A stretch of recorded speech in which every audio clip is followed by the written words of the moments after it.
Good afternoon, guests on the dais and guests here. My name is Vijay Kumar. I am now Joint Secretary Education, Government of Telangana.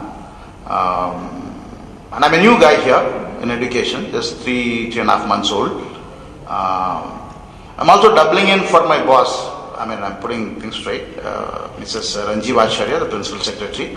So she couldn't come, so I'm here, doubling for her. So this is my introduction. I'll not take much time, but basically I'm a bureaucrat trying to look for solutions in education. So maybe I'll focus a problem or two. And I just wanted to show you a small app which is very fresh, very current, fresh from the oven. It will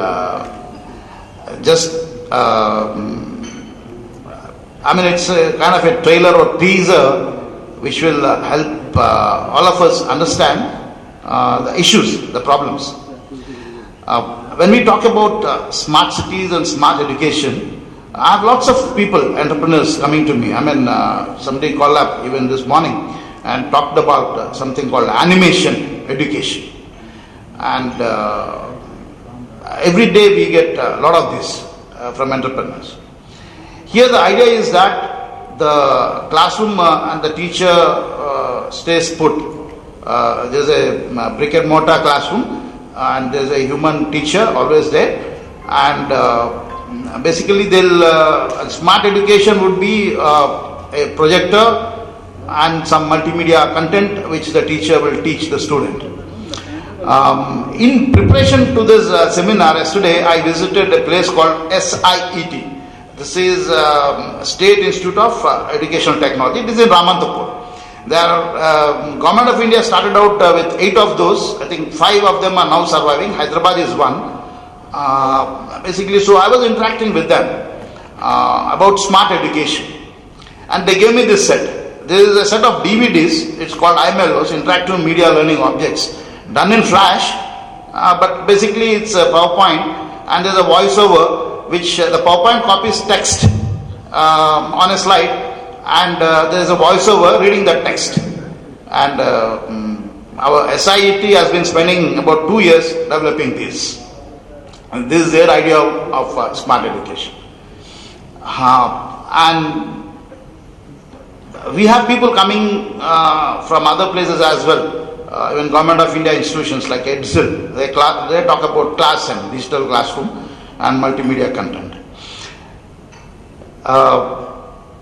Yes, we need to move towards a digital situation where a teacher would be a mentor and the students learn, because earlier as kids we used to ask our mom and dads, but for today's kids there's Google. So teaching methods should change. I'm not going to discuss on that much today. But are there not other issues, other ideas? For example, as a parent, I would want, being in this city, smart city, I would want to find a school which is the best. So how do I judge? There's no information on all the schools available in the city today and how they have been faring for the last 10 years for me to make a choice. And where are they located?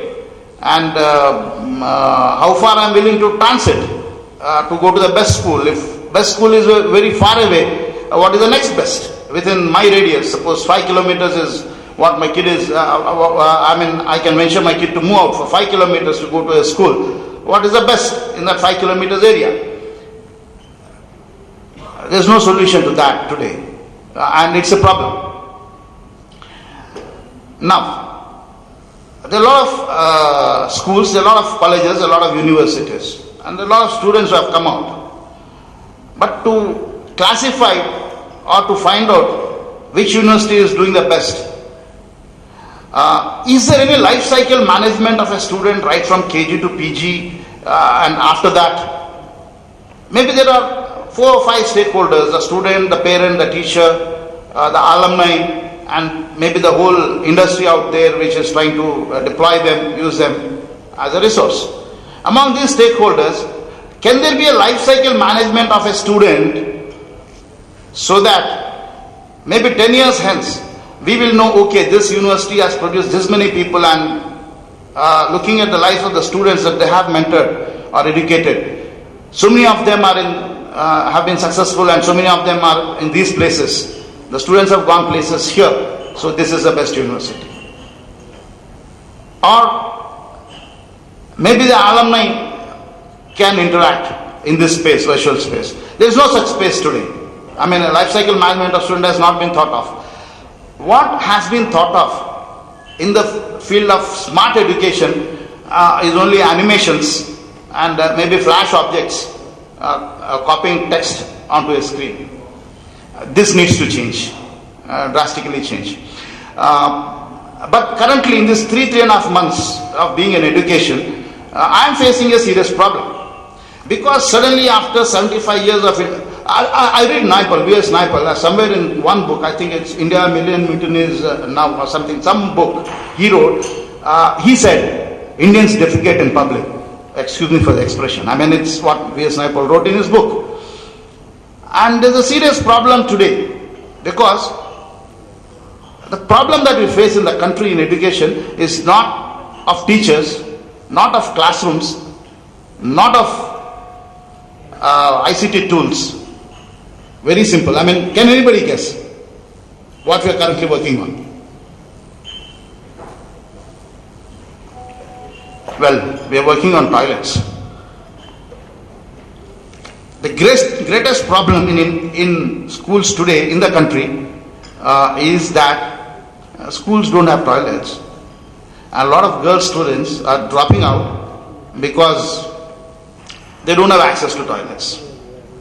And somebody in a place called Vijayanagaram went on a public interest litigation that the government school system should provide toilets for boys and girls separately. And the Supreme Court is seized of the matter. And before last month, March, my boss, Principal Secretary of Education, Telangana State, Principal Secretary of Education, Andhra State, have been called by the Supreme Court to Delhi and made to answer when would we give toilets to our students. Now, the whole, and Government of India, M.H. Shadi has now understood the problem, and in every state, people are only talking of this. For the last 3-4 months, we are not talking about learning, we are not talking about teaching, we are not talking about infrastructure, we are obsessed with toilets. Excuse me for, bringing out this topic today in this meeting, but this is what we are working on, basically. So, then we found out that we have, out of 29,052 schools, government schools, in about 8,573 schools, we don't have even a single toilet. So our current problem is that we need to build at least one toilet in these 8,000 odd schools. Now then there is a scale also. For every 40 students, girl students, there should be one toilet, and for 80 boys there should be separate toilets. So if the school strength is different, then the numbers go up. Now, most of the corporates are also obsessed with this problem. All the Swachh Bharat effort from the multinationals, CSR, is to build toilets. Now, how do we monitor, sitting in Hyderabad, what's happening regarding toilet building in the surrounding schools in rural areas? So we just thought of a small application which I am going to show. I will not take much time, it will take a minute or two. Organizers can just, I borrowed a user and password, we can just go into that. User password, it will go into a screen. I'm sorry I am not with a laptop here today, but somebody can help me.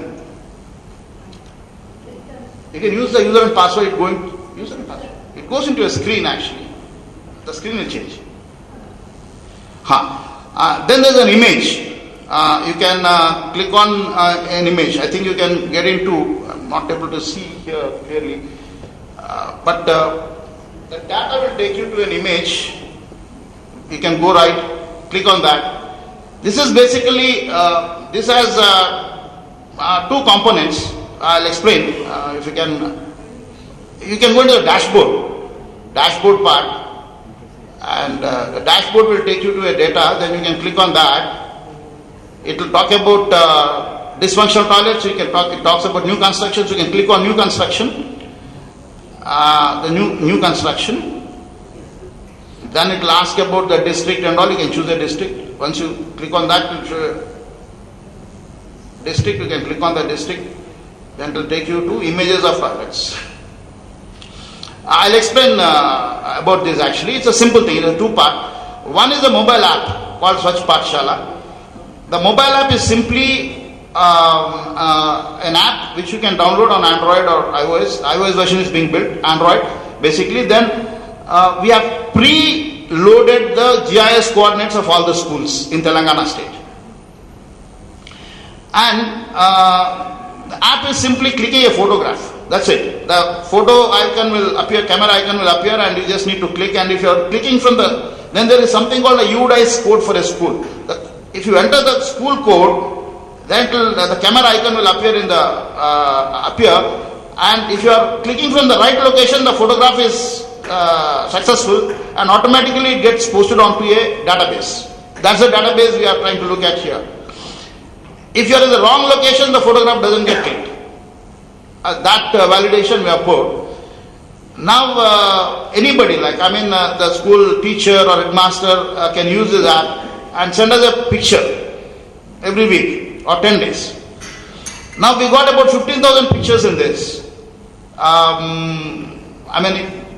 The network is there, we can show the pics, but I'm also trying to remove the user password and put this on public domain so that anybody can see. Out of 15,000 pictures that we got for these toilets, most of them, about 75% of them, are the markings. When the engineer goes to build a toilet, he will give a marking on the ground with some chuna. So about 8 to 9,000 photographs are just these markings. After a month, every 10-15 days they are supposed to repeat the photograph, they are still markings. Now the photograph has a date and time, server date and time is captured, the GIS coordinates are captured, so anyone can know the progress. And still markings. Now what is the issue? The issue is multiple. Now sand has become a problem to construct a toilet. There are restrictions on sand. Now, the other issues, like we have a school management committee to which the funds have to be transferred and they need to engage a contractor to build the toilet. The school management committee's convener is the headmaster, and this is May and vacation time, and the headmaster wants to avail his vacation. So the headmaster won't come back till June 12th, but the monsoons also come along with the headmaster. The headmaster is not available now, so the SMC could not engage a contractor. So the chalk markings still remain after a month. About 9,000, 10,000 chalk markings. Now, if the monsoons come and they are not able to build, the headmaster also comes, the contractor is fixed, and if they are not able to build, Supreme Court has given us a deadline, August 15th. On August 15th, each school needs to have at least one toilet. I'll close now. I'm sorry I'm not able to show the application, but for all of you, this is SWACHH, Swachh Pathshala.com. In a few days' time, I'll just put this out in public domain. We'll put this so that you can see these pictures, hopefully, from the markings to some constructions. But here again, I'll just take a minute on how smart the technology is. While we are building these toilets, these 8,000, 9,000, 10,000 toilets, we concentrate on the brick and mortar part of the toilet, the superstructure. All I do is about the superstructure. But now what happens to the waste that we generate? Is there a sewer connection in the schools? No.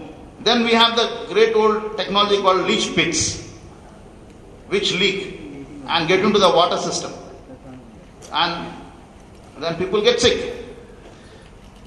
We have technology available. The superstructure can be a prefab structure, and there are anaerobic digesters, there are aerobic digesters.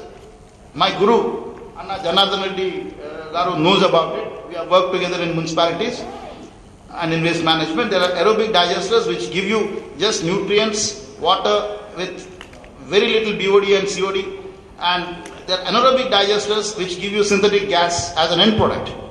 And these do not contaminate the earth. But entire country, even the multinational corporates, have an obsession to do a brick and mortar structure every time for a toilet. Which is not the point. The point is, how do we dispose of the stuff? So there can be prefab structures and digesters, which I've mooted this idea with some of the educationists, but they seem to think that there should be a contractor who would construct a brick and mortar toilet, and whatever happens after that, I mean, it's anybody's guess. Today we are talking about smart cities, but the problems out there are much simpler, and we need ideas which will capture the problems and basically try and get us the solutions. This app is just hot from the oven. It's a very simple idea. I mean, looking at the progress of toilets anywhere, from anywhere, and just 2 days ago, we received an email from UNICEF.